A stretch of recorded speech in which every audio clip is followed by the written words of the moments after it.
এই একটি মাত্র ইন্ডিকেটরের সাহায্যে আমি এতগুলো প্রফিট কিভাবে করলাম আর এই ইন্ডিকেটরটা কিভাবে কাজ করে দেখতে চাইলে পুরো ভিডিওটা মনোযোগ দিয়ে দেখুন, তাহলে বুঝতে পারবেন যে এই ইন্ডিকেটরটার কাজ কি।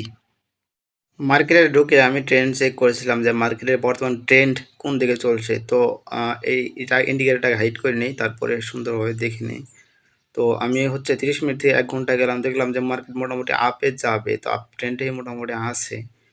তো হচ্ছে সেখান থেকে আমি একটা মার্ক করে নিই সুন্দর করে, তারপরে আর কি ট্রেড নিয়ে চিন্তা ভাবনা করবো। এখান থেকে শো করে দিচ্ছি যেন ইন্ডিকেটরটা শো হয়। তারপরে হচ্ছে আমি এখান থেকে ট্রেড নেবো। হ্যাঁ, মার্কেট আরও নিচে আসবে আমার অ্যানালাইজ বলছে, কিন্তু এখান থেকে আমি একটা ট্রেড নিয়ে বসে থাকবো।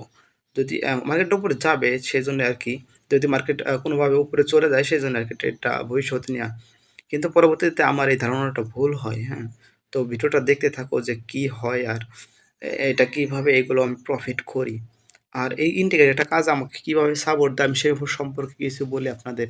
এই ইন্টিগ্রেটরটা আমাদের সাপোর্ট দেয় সেরকমভাবে, ধরেন যে আমি ট্রেন্ড চেক করলাম যে মার্কেট আপ ট্রেন্ডে আছে বা ডাউন ট্রেন্ডে আছে।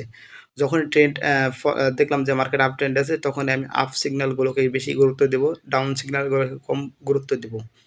তো এটাই মূলত আর কি আমার ইন্টিগ্রেটরটা সাপোর্ট দেয় মোটামুটি ভালোই।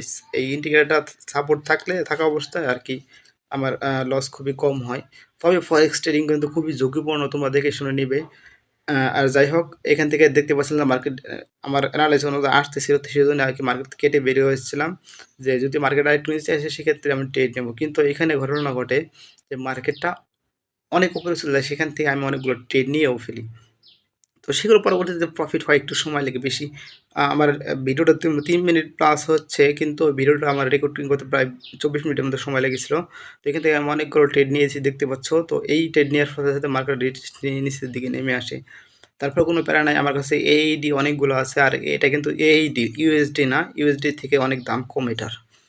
তো আমি এটা আমার সর্বপ্রথম যখন ডিপোজিট করেছিলাম ব্যালেন্স কম ছিল, সেজন্য আর কি আমি এটাই ডিপোজিট করেছিলাম। সেক্ষেত্রে এখান থেকে আমার AED অনেকগুলো হয়ে গেছে, দেখতে পাচ্ছ অনেকগুলো প্রফিটও হয়ে গেছে। তো একটা কথা বলতে চাই, তোমরা যদি এই ইন্টিগ্রেটরটা আমাদের কাছ থেকে নিতে চাও, তাহলে তোমরা এই স্ক্রিনে দেওয়া কিউআর কোড স্ক্যান করে আমাদের টেলিগ্রাম গ্রুপে জয়েন হয়ে সেখানে আমাকে মেসেজ দাও, তাহলে তুমি এই ইন্টিগ্রেটরটা নিতে পারবে খুবই স্বল্প মূল্যে। আর হ্যাঁ, একটা কথা, এই ইন্টিগ্রেটরটা অন্য অন্য লোকেরা কিন্তু 5,000 টাকা করে বিক্রি করছে। আমি অতটা তোমাদের কাছ থেকে ডাকাতি করবো না, এটা হচ্ছে এমন একটা বড় জিনিস না যে এটা অনেক টাকা নিব। আমি খুবই স্বল্প মূল্যে দিব, তো এটা তোমাদের বাজেটের মধ্যে। তো যাই হোক, দেখতে পাচ্ছেন প্রফিট হয়ে গেছে। হ্যাঁ, আর এই ইন্টিগ্রেটরটা আমি বলছিলাম যে আমি দেখতে পাচ্ছেন যে একটা জোন দিয়ে রাখছি, যে ওই পর্যন্ত মার্কেটটা যাবে সেই ওই পর্যন্ত যাই, কিন্তু আমি কখনোই আমার টার্গেট অনুযায়ী আমি ট্রেড নিই না, আমি ছোটো করে নিই, কারণ যেন প্রফিট করে শিওর হয়। তো ভিডিওটা তোমাদের যদি ভালো লাগে অবশ্যই পেজটি ফলো এবং লাইক করতে ভুলবে না, আর ইউটিউব চ্যানেলটা সাবস্ক্রাইব করবে, আর ভিডিওতে লাইক করে সুন্দর একটি কমেন্ট করবে। আর কমেন্ট যদি ভালো লাগে, তোমাদের কমেন্টগুলো যদি আমার ভালো লাগে, তাকে আমি এই ইন্টিগ্রেটরটা ফ্রিতে দিব। তো শুধুমাত্র সুন্দর কমেন্ট করবা।